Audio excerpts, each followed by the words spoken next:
Hola, buenas noches. Mi nombre es Jessica Landero de Garner. Soy estudiante de la Universidad Metropolitana de Educación, Ciencias y Tecnología, UMECIT. Pertenezco a la Facultad de Humanidades, en este momento con la especialización en docencia superior. Vamos entonces a tratar los fundamentos de la evaluación para el aprendizaje en el nivel superior como parte de una asignación de la materia Planificación y Evaluación para el Aprendizaje en Educación Superior. Veamos entonces el contenido del presente trabajo. Tenemos primeramente una introducción. Vamos entonces a abordar 4 tópicos dentro de esta presentación. Son estos: la evaluación para el aprendizaje en la educación superior, las diferencias conceptuales entre la evaluación educativa, la evaluación curricular y la evaluación educativa y la evaluación de los aprendizajes.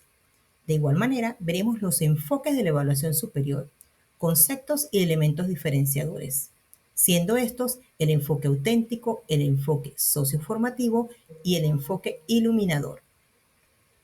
Asimismo, veremos a manera de argumentación la evaluación del aprendizaje, los tipos, las formas, los momentos.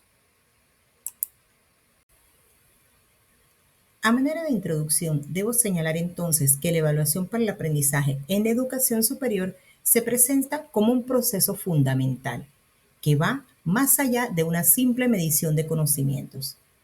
Es entonces en un contexto académico en constante transformación.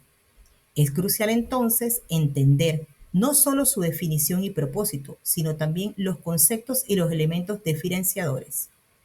Este trabajo aborda así los aspectos, comenzando por una definición clara de evaluación para aprendizaje y continuando analizando las diferencias entre la evaluación educativa y la evaluación curricular, así como los enfoques contemporáneos que guían la evaluación en este nivel educativo.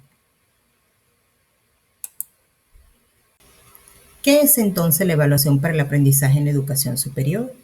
Este se define como un proceso sistemático que busca mejorar el aprendizaje de los estudiantes mediante la retroalimentación continua y el ajuste de las estrategias pedagógicas. Es un proceso entonces que es continuo y multifacético, midiendo de esta manera el progreso del estudiante en la adquisición de competencias y conocimientos. Las diferencias conceptuales entre evaluación educativa y evaluación curricular. En la evaluación educativa encontramos que este es un proceso que abarca la calidad del sistema educativo en su conjunto, considerando entonces la metodología, la planeación y los resultados generales del sistema. En cambio, la evaluación curricular se centra específicamente en el currículo, analizando sus diseños, implementaciones y los resultados del programa de estudio para mejorar. Para referirnos a las diferencias conceptuales de la evaluación educativa versus la evaluación de aprendizaje, tenemos que señalar que la evaluación educativa es una mirada sistémica de educación y no está centrada en el estudiante, sino en el funcionamiento general de la institución. En cambio, la evaluación del aprendizaje es un proceso centrado en el estudiante. De esta manera, la evaluación del aprendizaje se concentra en cómo los estudiantes adquieren y aplican el conocimiento, pudiendo incluir métodos como portafolios y autoevaluaciones. Veamos entonces los enfoques de la evaluación en la educación superior, que estos se pueden clasificar en 3 categorías principales: el enfoque auténtico, el enfoque socioformativo basado en competencias y el enfoque iluminativo. El enfoque auténtico, como su nombre lo señala, este es aquel que se enfoca en contextos reales, promoviendo así la relevancia del aprendizaje. El elemento diferenciador es que se aleja de la simple memorización, centrándose entonces en la resolución de problemas y en la toma de decisiones en contextos prácticos. Un ejemplo de esto sería un proyecto donde los estudiantes deban resolver un problema dentro de su comunidad. Veamos ahora el enfoque socioformativo, basado en competencias. Este enfoque, por su parte, pone énfasis en el desarrollo integral del estudiante. De esta manera, considera los factores sociales y culturales en el proceso educativo. Y como elemento diferenciador debemos señalar que el objetivo es que los estudiantes demuestren ser capaces de construir y aplicar el conocimiento de manera funcional, no solo de reproducirlo. Para hablar entonces del enfoque iluminador, debemos señalar que este fomenta el pensamiento crítico y la reflexión. Alienta entonces a los estudiantes a cuestionar y analizar la información en lugar de únicamente memorizarla. Por eso, el elemento diferenciador es que su propósito es comprender el proceso y contexto que rodea el aprendizaje, ofreciendo así una visión profunda y contextualizada del funcionamiento educativo.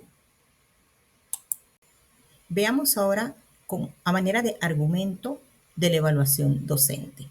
Primeramente, debo señalar los principios de la evaluación, los cuales son fundamentales, pues estos permiten que se asegure la eficacia y la coherencia, con principios como la integridad, la continuidad, la objetividad y la utilidad.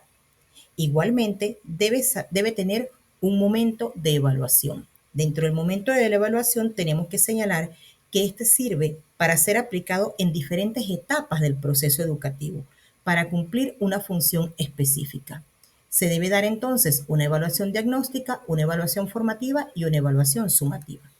Igualmente, dentro de la argumentación debemos hacer referencia a los tipos y formas de evaluación, pues esta lo que hace es que permite que se enriquezca el proceso de evaluación atendiendo a las diferentes necesidades, porque se dividen en el agente evaluador y por el enfoque.